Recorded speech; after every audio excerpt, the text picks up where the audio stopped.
প্রিয় দর্শক বন্ধুগণ, আপনারা সকলে কে কেমন আছে জানাবেন। বিন্দুস রান্নাঘর চ্যানেল থেকে বলছি।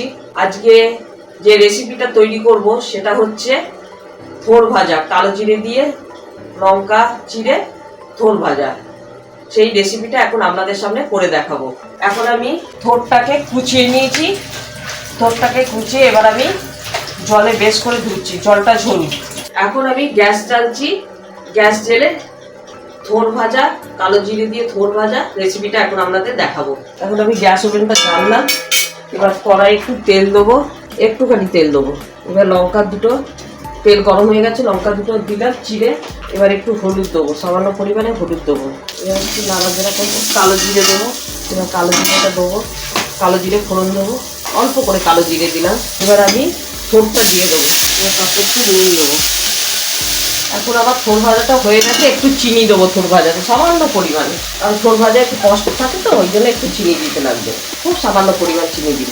এই চিনিটা দিয়ে একটু নেড়ে চেড়ে নেবো। এখন আমার থোর ভাজা হয়ে গেছে, গ্যাস ওভেনটা বন্ধ করে দিচ্ছি। এখন আমার থোর ভাজা রেসিপিটা কমপ্লিট হয়ে গেল। আমি একটা বাটিতে ঢেলে রাখলাম।